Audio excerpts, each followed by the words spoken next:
aqui onde a gente está, né? Hoje ela é a igreja em pé mais antiga do Centro-Oeste brasileiro, né? Construída em 1727. E essa igreja, ela tem uma importância muito grande para gerações dessa cidade, porque é o coração da cidade, é a padroeira. A gente vem de uma cultura religiosa. O primeiro nome foi Minas de Nossa Senhora do Rosário, e essa é a igreja de Nossa Senhora do Rosário. Então, ela sempre foi muito querida por todos. E aí, na madrugada de 5 de setembro de 2002, aqui era o padre Luiz Virtuoso, um senhorzinho de idade, gordinho, e o padre Luiz tinha um cachorrinho, sim, que ele tinha um amor muito grande por esse cachorrinho. E tinha uma abertura para entrar na cozinha da casa paroquial, e entrou um gato. E o cachorro começou a latir de madrugada, tipo 2 da manhã mais ou menos.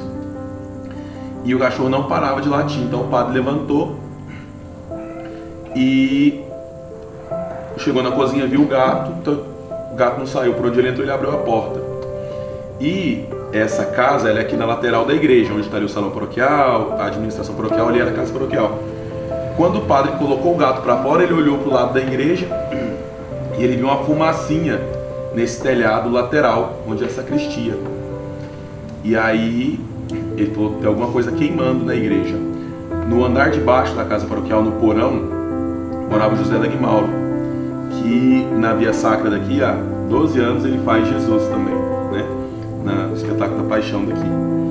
E ele acordou o José da Guimauro, eles pegaram a chave e vieram. A igreja se abre pelo lado da avenida. Quando eles abriram, tinha muita fumaça. Eles atravessaram o corpo da igreja.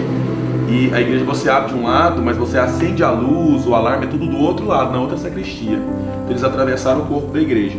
Quando ele chegou, estava muito denso na sacristia a fumaça. O Dagmar abaixou, viu que tinha um brilho como se fosse fogo, mas ele não teve coragem de entrar porque a fumaça já era densa.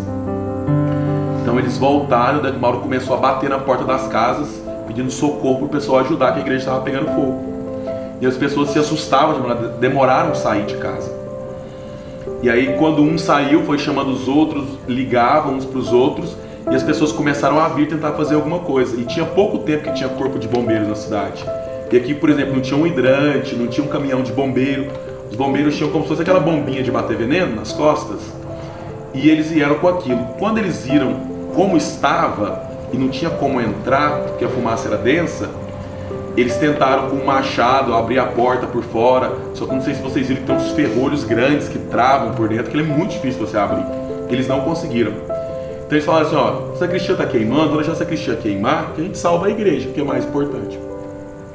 E começaram então a molhar as portas que dão acesso da sacristia para a igreja e afastar os móveis.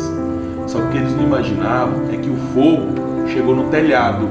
E o telhado encosta na parede, sobe, mas tem o telhado já da nave aqui da igreja. E o fogo passou de telhado para telhado. Mais ou menos nessa hora, uma amiga minha que morava aqui perto, a Larissa, hoje ela é até irmã da Arca de Maria, a Larissa me ligou.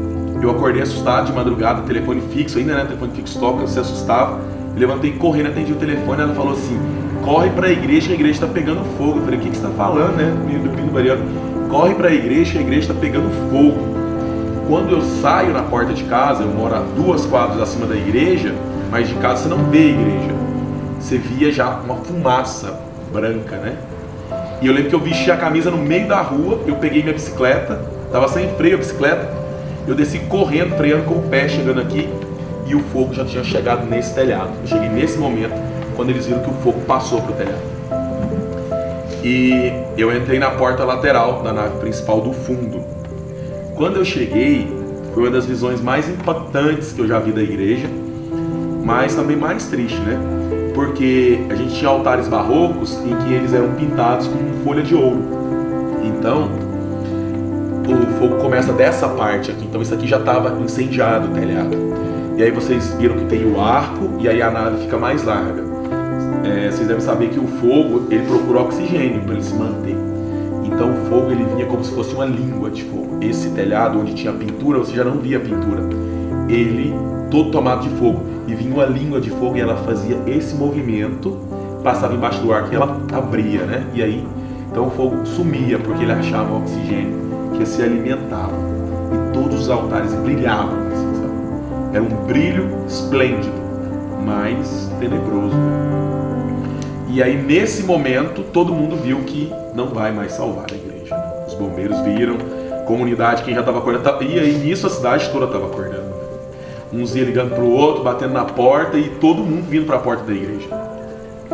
E aí falou assim, vamos salvar o que der. E aí começou, arrasta banco, carrega mesa, carrega santo. Os santos eram altos, né, os altares laterais lá. Só que aqui já tinha muito fogo. Então o pessoal subia e jogava o santo pro outro que estava lá embaixo, parava e ia embora, né? Salvando o que dava. E a igreja, não lembro porquê, os bancos eram parafusados um no outro, era muito difícil. Às vezes juntavam 10 pessoas e arrastavam assim 5 bancos de uma vez que eram amarrados. E aí chegou um momento, sai, que agora não dá mais, assim, não, que salvou, não salvou, vamos embora. E aí o José da Guimauro, que é esse que eu falei que morava embaixo do porão do padre, o José da Guimauro olhou e falou assim, mas a gente vai deixar a padroeira queimar. E aí ele vem, sobe essa escada aqui, né, lateral já incendiando. Isso aqui era muito maior, né, na original. Então esse arco que vocês estão vendo aqui, que atrás tem umas escadinhas que é da padroeira, isso era quase a altura toda. Então ele vem, abre a portinha e sobe a escadaria. E ele falou que em cima já caía o fogo, assim.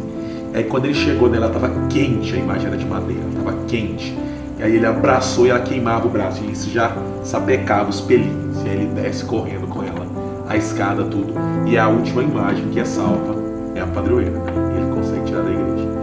E aí depois disso já o fogo toma uma proporção muito grande. E acha assim que a hora mais triste para quem assistiu esse incêndio, né?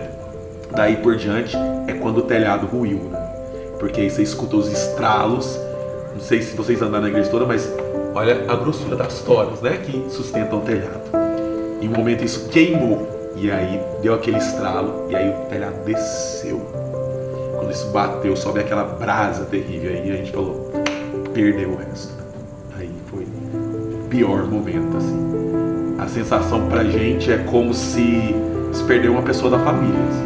Era um velório comunitário, assim. E o padre Luiz, muito idoso, tem 2 fatos muito marcantes com ele. Esse eu não te contei, Thiago. O padre Luiz, em um momento, ele vira para o Dagmauro e fala assim, logo quando ele ainda estava queimando aqui, só a sacristia, sem chegar no altar, o padre Luiz falou para o Dagmauro, vamos tirar o Santíssimo, porque o Santíssimo não ficava na capelinha igual fica agora, ele ficava no altar principal. Vamos tirar o Santíssimo, caso aconteça alguma coisa. E o Dagmauro pegou, acho que umas 3 âmbulas e foi para a capela da casa paroquial e levou. E o padre Luiz foi com uma âmbula. No meio do caminho, o padre Luiz, alguma coisa distraiu o padre. E cada altar lateral, ele tinha a mesinha do altar. O padre colocou aquela âmbula na mesinha. E se distraiu. E aí o Dagmauro foi, passou e viu. E aí ele olhou, abriu, falou, o padre esqueceu a âmbula aqui. Ele pegou a âmbula e levou. E aí depois que incendiou tudo, o teto caiu, o padre ficou muito desesperado. E em um determinado momento o padre lembra dessa âmbula. E aí ele se desespera. E aí que eu te contei que ele ficou desesperado, eu não lembrava o porquê, eu lembrei agora. Então quando o desespero dele começa, quando ele lembra da âmbula, que ele acha que ficou no fogo, consagrada, que ele tirou do sacrário. E aí ele ficou assim desnorteado, entendeu? Parecia que ele tinha perdido mesmo o juízo. Ele andava de um lado para o outro, coçava a cabeça. E ele se sentia o grande responsável, né? Por não ter conseguido salvar e tudo mais.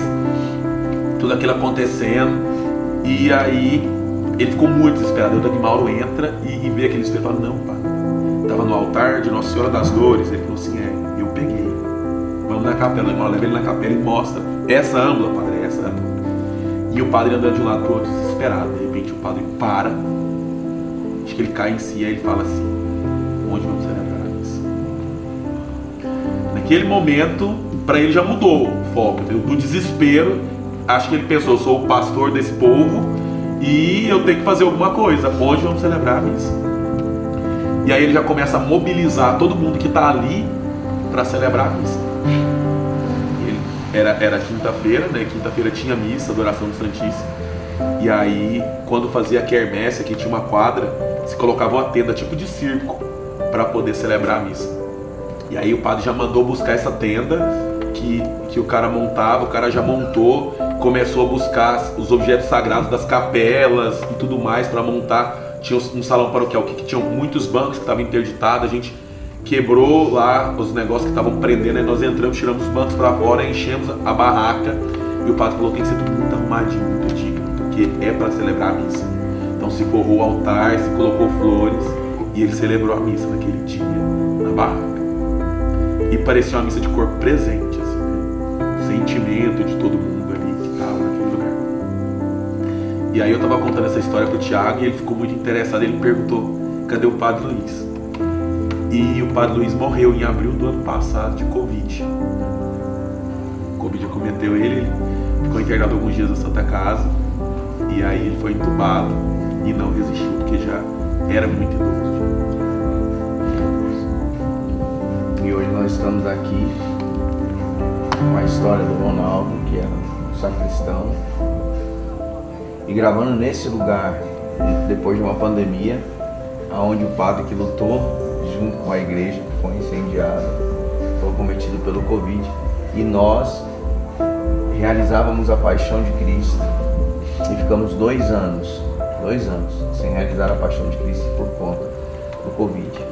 E assim como o Padre Luiz, nós nos reinventamos e hoje, contando a história da série da Paixão de Cristo, estamos aqui, nesse lugar que foi incendiado e foi reestruturado para contar essa paixão e levar para pessoas do mundo inteiro.